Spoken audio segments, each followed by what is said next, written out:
Shekhawati live, धड़कन शेखावाटी की। शेखावाटी क्षेत्र का उत्कृष्ट चिकित्सा संस्थान ढोकिया हॉस्पिटल, राजस्थान सरकार द्वारा अधिकृत multi speciality hospital.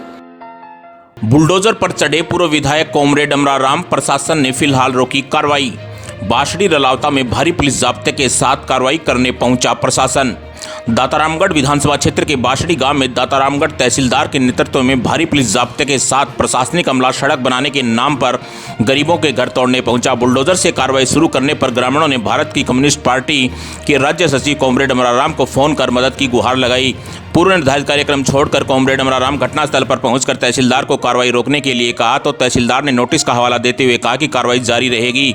Amraram JCB के आगे बॉकेट में बैठ गए, साथ ही बनवारी लाल निठारवाल व दूसरे कार्यकर्ता भी बॉकेट में बैठ गए और कॉमरेड ने प्रशासन को चेतावनी देते हुए कहा कि लोगों की आशियां नहीं तोड़ने दूंगा, अगर ऐसा होगा तो मेरे मरने के बाद ही होगा। इस संबंध में पूर्व विधायक अमराराम ने बताया कि सारे तथ्यों के साथ गांववासियों की माकपा प्रतिनिधिमंडल के साथ जिला कलेक्टर से वार्ता हुई थी, जिसमें जिला कलेक्टर ने मकान नहीं तोड़ने का आश्वासन देते हुए कहा था कि सड़क बनाने के लिए पर्याप्त रास्ता मौजूद है। लेकिन दातारामगढ़ तहसीलदार ने एक दिन का नोटिस देकर पुलिस उपाधीक्षक सहित भारी पुलिस बल के साथ लोगों के मकान तोड़ने लगे हुए हैं। उन्होंने आरोप लगाया कि पुलिस प्रशासन की कार्रवाई राजनीतिक दबाव में की जा रही है। एक दिन का नोटिस देना ही सारी कहानी को बयान कर देता है।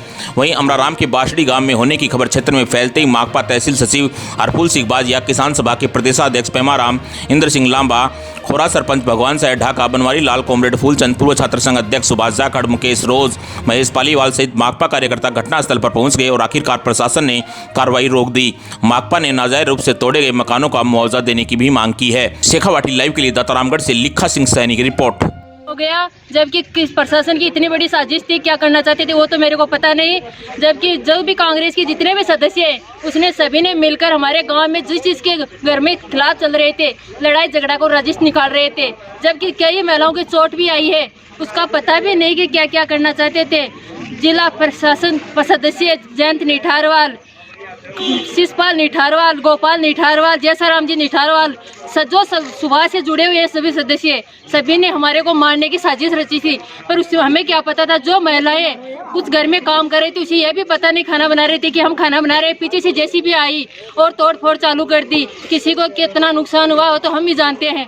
बाकी लास्ट में हमारी सहायता करने के लिए अमराराज पहुंच गए, उसका बहुत बहुत धन्यवाद। अगर वो नहीं आते तो आज पता नहीं हमारे गांव में कितना नुकसान हो जाता, कितनी महिलाएं बेघर हो जाती। जबकि मेरे देवर जेठ सभी जितने मेरे साथ में हैं उसका सभी का बहुत ज़्यादा नुकसान हुआ है। जबकि जयसाराम जी और उसके बेटे जितने भी हैं सरोजनी निठारवाल, सब ने हमके गाँव से इतनी धमकियाँ दी कि हम तुम्हारे घर फुड़ा देंगे, आप क्या कर लोगे। पर खुदा ने खास्ता, भगवान ने चाहा तो ऐसा हो गया कि अमराराम पहुंच गए और हमारे घर की बाशड़ी कलाम में जिस तरह से प्रशासन ने, पुलिस और तहसील प्रशासन ने तहस नहस करने का काम किया है, मैं समझता हूँ ये सबसे बड़ी गुंडागर्दी का काम किया है। निश्चित रूप से अभी सब गांव वालों के विरोध के कारण एक कमेटी बनाई है। ये जबकि गांव वालों ने बाईपास बनाने के लिए अपनी ज़मीन बिगर मुआवजे के सिलेंडर कर दिया, केवल और केवल अपनी जिद के लिए गांव को तबाह करने के 45 मीटर मतलब ग्रामीण सड़क को स्टेट हाईवे घोषित किया है। तो जिसका भी मकान आता है चौड़ा करने में उसका मुआवजा देना चाहिए। पहली बार तहसीलदार ने एक दिन का नोटिस दे करके लोगों का मकान आशियाना ध्वस्त करने का और पूरे गांव को 45 मीटर में ध्वस्त करने का कार्यक्रम था। मैं धन्यवाद दूंगा तमाम ग्रामवासियों को, महिलाओं को विशेष तौर से, जिन्होंने मजबूती के साथ और जिन साथियों को ले गए थे।